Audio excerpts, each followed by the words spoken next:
thank you very much for being here today. We're at World Aviation Festival in Amsterdam and it's been very exciting so far. So let's just get straight into the questions. So my first question is, how was the summer at the airport and is the passenger buzz back? Summer for Riga International Airport was really good. We are not back to the level of 2019. We are around minus 25, minus 30% still. But all in all, the numbers are growing and we are very happy about that. Yes.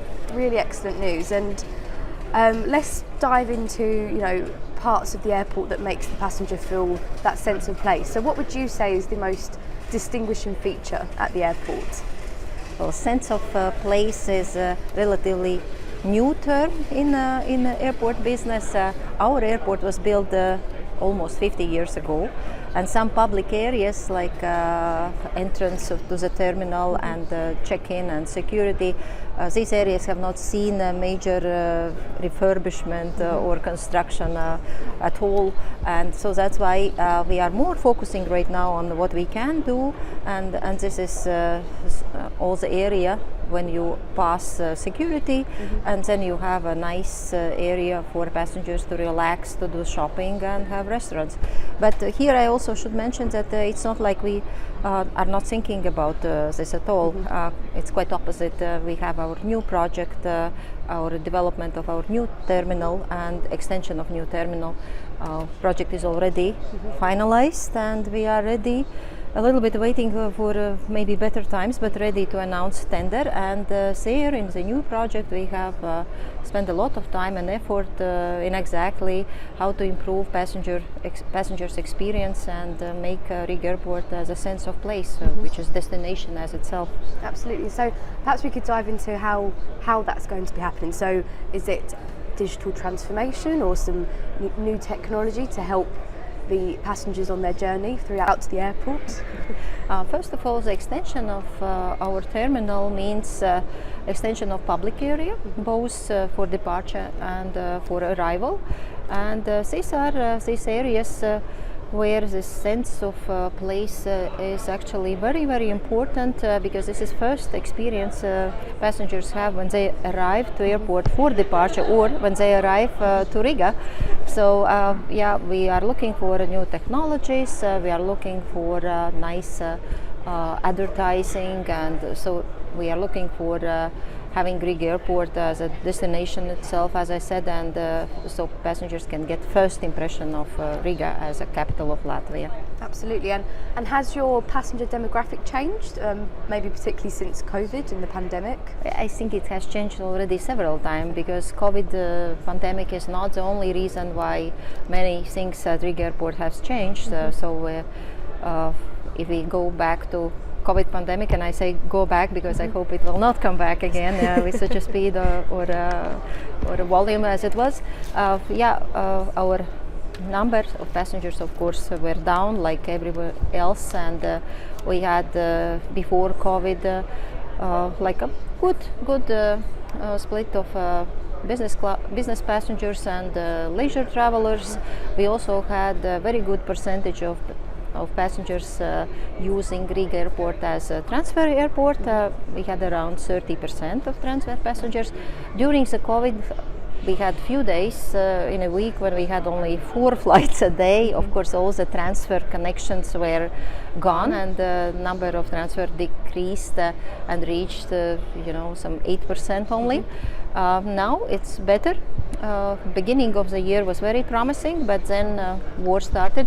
And then we experienced new difficulties. We lost Russian market and the Ukrainian market, which is almost 15-20% of our business back then in 2019. It was not so big due to COVID, but still we lost transfer passengers significantly, around 60%. So now we are slightly back because summer, as I said at the beginning, was good. So we have around 20% passengers flying in transfer again.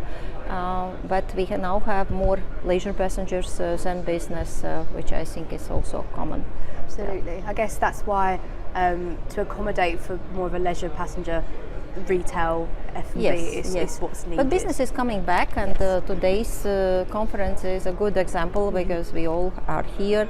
And yesterday I was in Brussels to another Eurocontrol conference, so yeah, it's back. Yes, and it's good, it's booming and it's back. Very excited to see it. So perhaps we could talk a bit about the workforce. So how crucial is the workforce to the airport environment, and what are you doing at Riga Airport to face the challenges, if you have any challenges with workforce at all? Actually, we had challenges not this summer but last summer, because our ground handling companies were changing as most important client. Let's say our biggest client is Baltic national carrier, and one ground handling company. They have won the tender, and they had to take it over. So it means that we were thinking a lot already during all the last year about workforce issues, because we also laid off many people at the beginning of COVID, and we had to recruit them, and it took around 6 months to recruit the necessary number of employees for ground handling department to take over the bigger volume, and we did it from spring of this year. So that's why by summer we were we were sorting out all these issues by summer, and summer time was very good for us, and we didn't have big delays caused by Riga Airport. But of course airlines were not flying very punctual because of different reasons in different other airports where they have experienced these workforce issues. But also I want to add here, it's not only just to recruit people, it was also about increase of salary, and we increased salaries not only in order to cover the difference with the market, but also in order to attract so many people, because we recruited within very short time around 600 people, and this is a lot for our size. Absolutely. So perhaps talking about smaller airports, so what would you tell us smaller airports to capitalize on the most? What I have noticed during COVID times, smaller airports, and I'm talking about airports which are probably smaller than 5 million, the ones who have invested more in non-aviation revenue, like building MROs or building hangars for, washing of airplanes, and building other businesses, they have suffered less than the ones who are more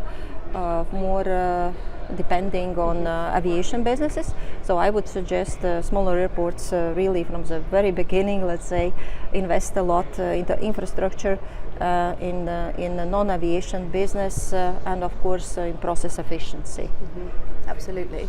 I think we're definitely seeing a rise in non-aeronautical revenue and the need for this. So we spoke about the terminal expansion and future developments. So what's a future development for yourself that you're most excited about at the airport?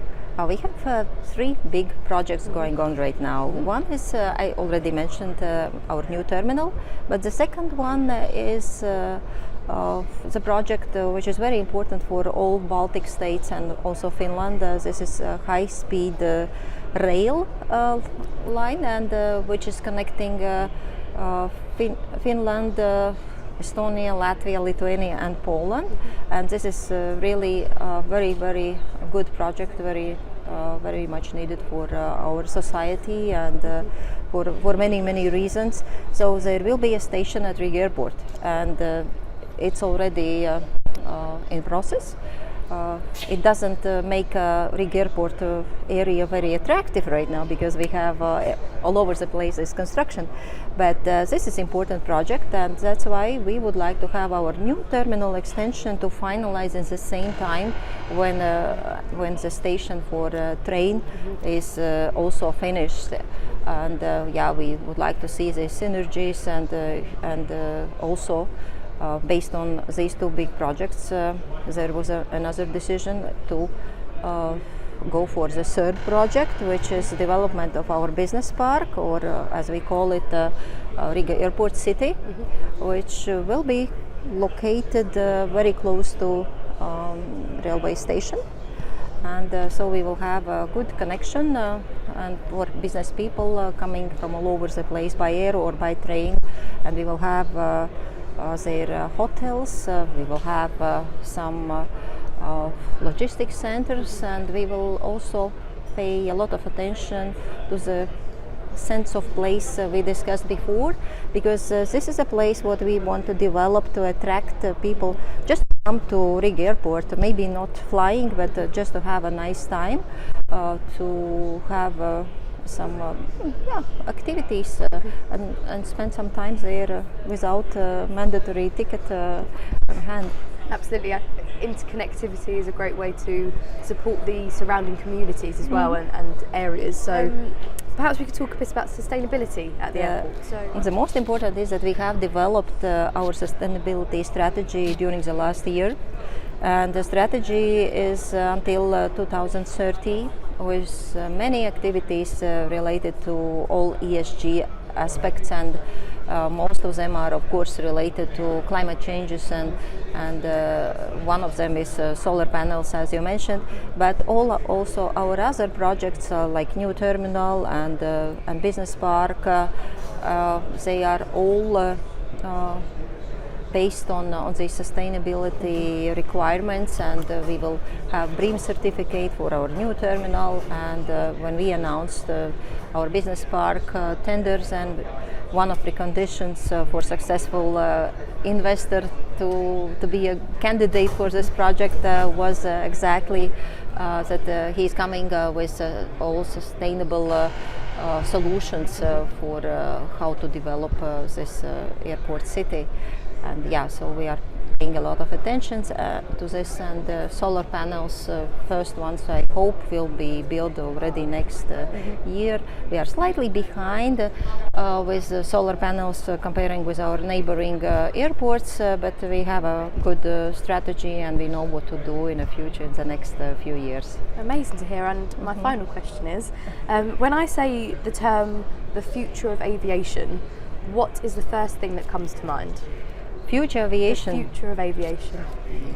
It's again about digitalization, about automation, and I already think that the most happy passengers are the ones who are very friendly with technologies, and they are using different apps and online possibilities to, first of all, to buy tickets and to check in, then order car parking a lot at our parking station, let's say through airport website, and come to airport and have this smooth travel through all these